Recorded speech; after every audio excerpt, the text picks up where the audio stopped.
안녕하세요. 크립토 노마드입니다. 비트코인 상황이 참 어려워 보입니다. 중국 이슈가 이제 약발이 안 먹힐 때가 된 것 같기도 한데 이렇게 힘없이 주저앉은 모습을 보면 안타깝기도 하고 답답하기도 하고 그런 마음이 드는 건 어쩔 수 없는 것 같습니다. 그래도 과거 사례를 보면 중국 악재로 폭락한 뒤에는 어김없이 폭등이 찾아왔다라는 점에서 조금은 기대감을 가져볼 수도 있지 않나 생각됩니다. 가장 대표적인 것이 지난 2017년 중국발 폭락이었는데 당시 비트코인은 폭락 뒤 석 달도 채 되지 않아서 사상 최고가를 달성했습니다. 이번에 조금 특이한 것은 예전 같으면 비트코인 $10,000 전망, 폭락 전망이 여기저기서 나올 법한 상황인데 오히려 $38,000 이상을 유지하면 강세장이다. 중국의 암호화폐 금지는 미국에는 큰 기회다. 이런 식의 분석과 전망이 잇따르고 있습니다. 리플 소식과 관련해서는 의미 있는 변화 지점이 포착됐습니다. 리플 CEO인 브래드 갈링하우스가 언론 인터뷰를 통해서 SEC와 조건부 합의 의향이 잇따르면서 사실상 공개적으로 합의를 제안한 겁니다. 통상 이럴 경우에는 두 가지 정도의 상황을 추론해 볼 수 있을 것 같은데 지금의 상황과 더불어서 예상 가능 시나리오 두 가지를 짚어보겠습니다.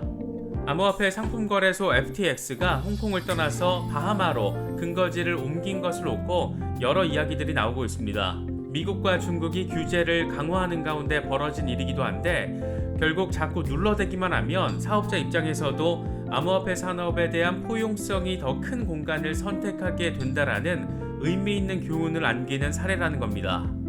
이런저런 새로운 소식들이 전해졌습니다. 시장을 바라보시는데 조금이나마 도움이 될 수 있으면 좋겠습니다. 본격적인 시작에 앞서서 좋아요와 구독 또 알림 설정 꼭 부탁드리겠습니다. 영상 제작에 아주 큰 도움 된다는 말씀 함께 드립니다. 그럼 시작하겠습니다. 먼저 비트코인 상황입니다. 비트코인은 그래도 $42,000대 지지를 받으면서 횡보하는 모습을 보여주고 있습니다. 폭락세는 일단은 진정된 모습이지만 얼마나 지지를 잘 받아둘지가 관건입니다. 공포 탐욕 지수는 하루 전보다 5포인트 하락한 28로 공포 상태가 계속해서 이어지고 있습니다. 비트코인 도미넌스는 여전히 41%대 수준을 보이고 있습니다. 현재 비트코인은 안정화 단계로 들어선 가운데 1차 지지선은 $40,000다 이런 분석이 나왔습니다. 코인데스크는 비트코인이 9월에 $50,000 저항선을 극복하지 못하고 고점이 낮아지는 패턴을 보이는 것은 상방향 모멘텀 둔화를 반영하는 것으로 하지만 단기 매수자들이 주말 들어서 현재보다 낮은 레벨의 지지선을 방어할 수 있을 것으로 전망했습니다.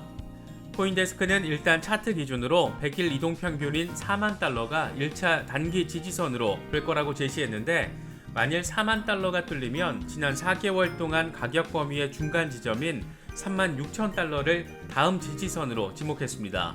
그러면서 현재 트레이더들의 차익 실현이 계속되고 있기 때문에 $46,000 위에서 강력한 저항 세력이 유지되고 있다라고 분석했습니다. 그런가 하면 비트코인이 장기 차트에서 $38,000 아래로 떨어지지 않는 한 비트코인은 강세 영역에 있는 것이라는 전망도 나왔습니다. 가상화폐 거래소 루노의 아태 지역 헤드인 바자이 IR는 CNBC와의 인터뷰에서 중국이 암호화폐 트랜잭션과 채굴을 불법으로 간주한다라고 과거부터 수차례 밝혔지만 비트코인이 이날 다시 하락한 것은 SEC의 규제 관련 멘트와 헝다그룹 파산 이슈가 맞물렸기 때문이라면서 이같이 밝혔습니다. 중국 악재가 겹치긴 했지만 실질적으로 악재로서의 기능을 한 것은 중국 당국의 탄압 이슈가 아니었다라는 겁니다. 2017년 중국의 비트코인 금지 이후 상황도 다시금 회자되고 있습니다.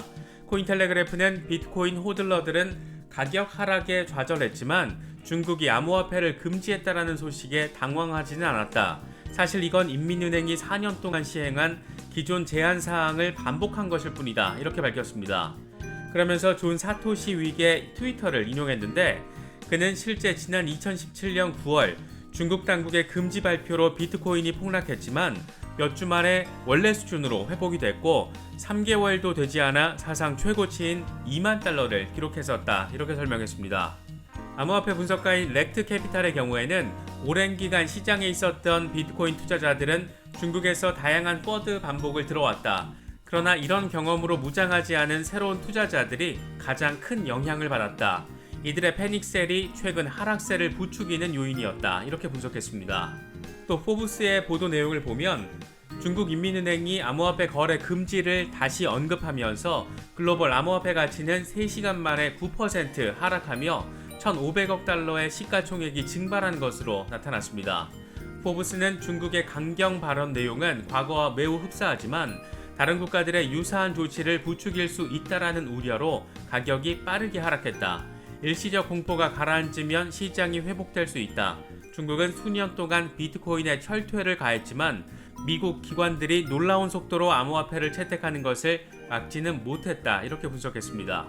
미국 의회의 대표적인 암호화폐 지지자인 패투미 상원 의원은 중국의 암호화폐 금지 조치가 미국에 큰 기회를 제공한다라고 주장하기도 했습니다.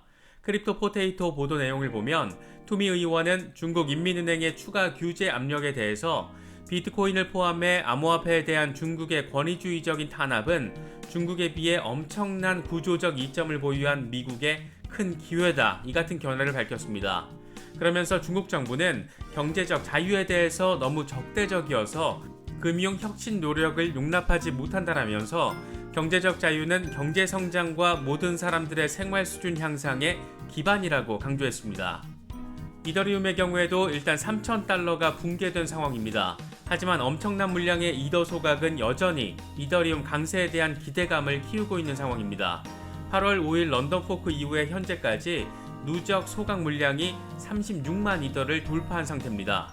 이더리움의 시세 전망과 관련해서 코인텔레그래프의 기고가인 라켓시 우페드기에는 이더는 3,000달러 지지선을 이탈한 뒤에 9월 22일에 100일 단순 이동 평균인 2,734달러에서 반등했다.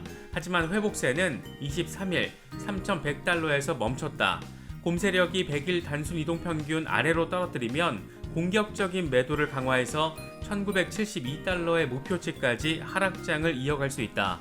하지만 황소 세력이 100일 단순 이동 평균을 유지하고 20일 지수 이동 평균인 3,255달러를 넘어서면 강세 전환이 가능하다. 이렇게 진단했습니다.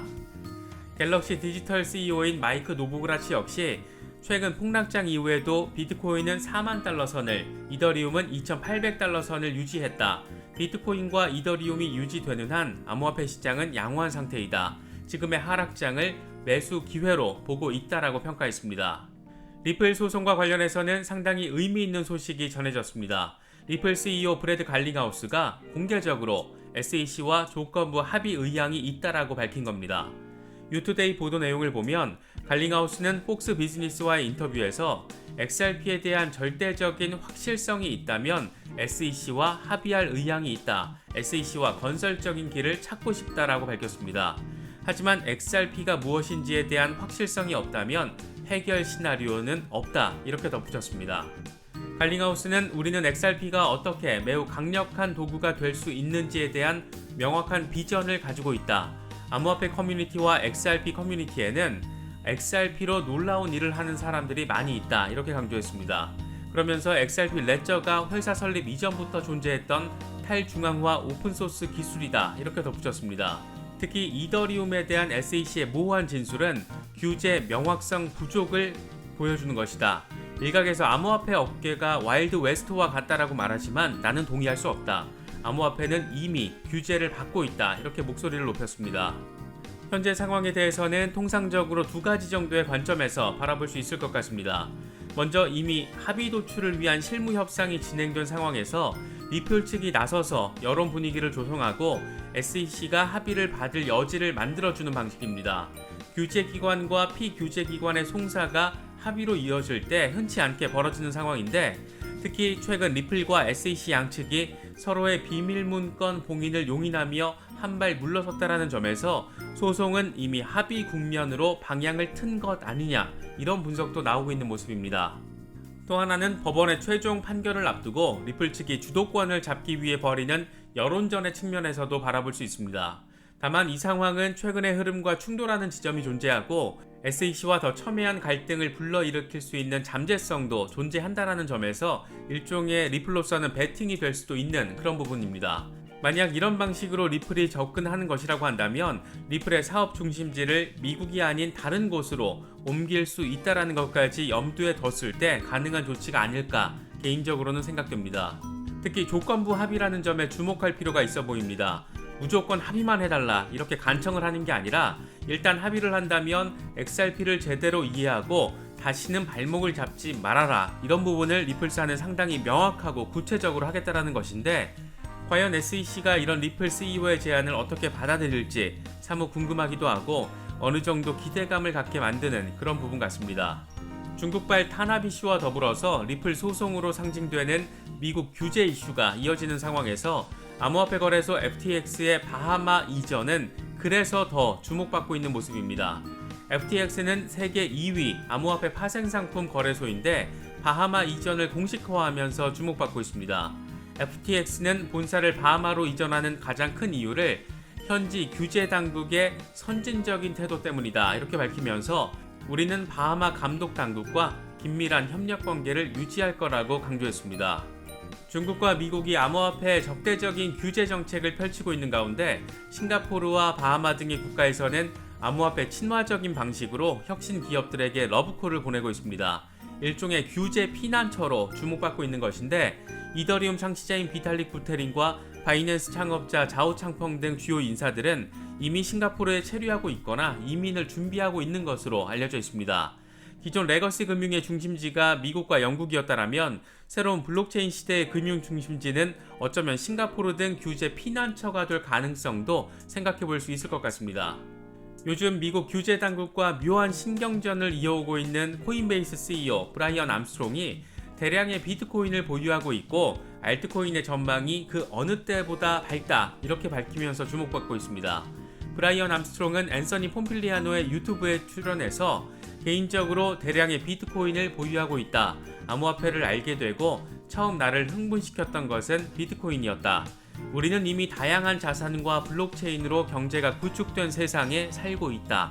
앞으로 엄청난 양의 합법적인 암호화폐 자산이 등장할 것으로 기대하며 알트코인에 대한 전망은 그 어느 때보다 밝다 이렇게 강조하기도 했습니다.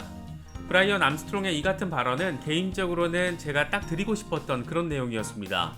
말의 무게 측면에서는 브라이언 암스트롱의 발언이 훨씬 더 무겁고 설득력이 있다는 점에서 이런 내용들이 지금의 폭락장을 이겨내시는 데 있어서 조금이나마 위안이 될 수 있으면 좋겠습니다. 이번에 준비한 영상은 여기까지입니다. 영상이 도움이 되셨다면 좋아요와 구독, 또 알림 설정 꼭 부탁드리겠습니다.